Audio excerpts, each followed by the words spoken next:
depressed, frustrated, sad, confused. You want answer. Let's talk. Give me a message sa page ko sa Philippine Dating Coach and you can have one-on-one coaching with Coach Baze, your dating coach. Just please subscribe to my channel and hit the bell button.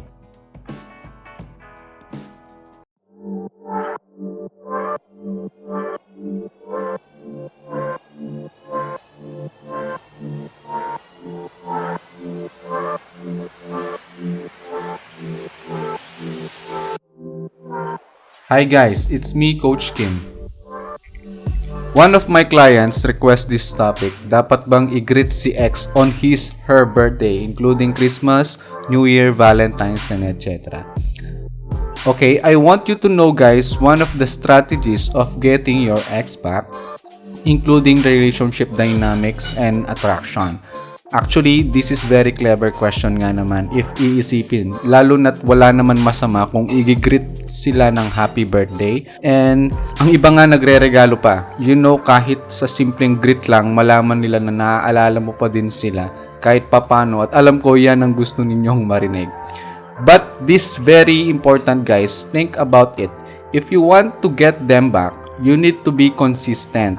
When you do no contact, it means no totally contact and no extra contact. Unless may anak kayo, nasa business kayo o nasa isang company kayo. Of course, you have to be professional if necessary. Syempre, for sure mag-uusap kayo some point. But since she insisted to break up, it means you're not welcome anymore. Maging part ng life niya. And that point, you know, wala na tayong best na magagawa pa kundi ibigay sa kanya ang mga bagay na yon. I know madali lang sabihin to pero ang hirap gawin. Tama naman. Alam mo yon dahil sa bagay na to you're feeling worthless, na-dump ka, napahiya ka at gusto mong i-justify ang sarili mo to prove that you are worth it. But think about it. The more na pinapatunayan mo ang isang bagay, the more na iisipin nila na guilty ka at nagiging tama para sa ex mo ang decision niya. Dahil sa harapan niya, para kang monster or zombie na obsessed sa kanya. Sounds creepy ba? But it is actually true.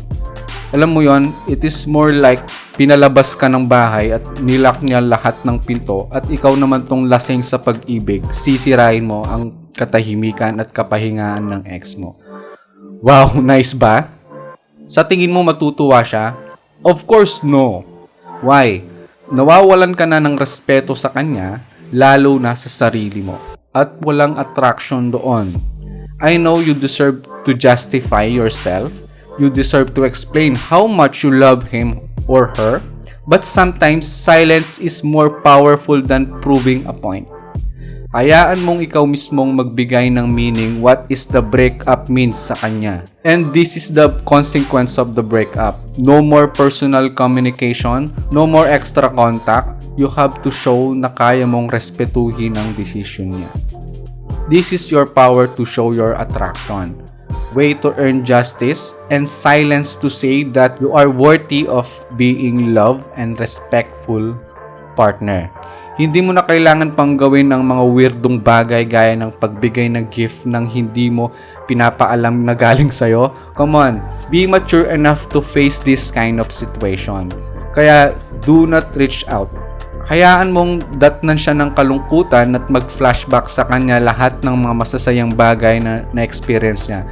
And there's a certain part on her life na ikaw pasaya sa kanya. Again, walking away is the choice to increase our value and attraction.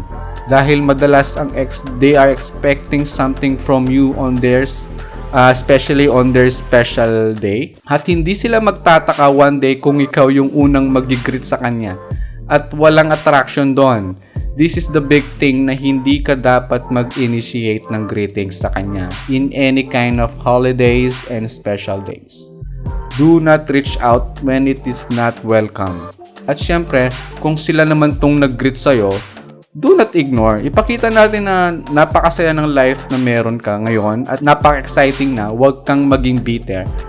Pero again, hindi ikaw ang unang mag-greet sa kanya. at siya ang nag-decide ng breakup, dapat siya din ang mag-ayos nito. So, dapat bang i-greet? No. Remember, do something he or she won't expect. Thanks for watching.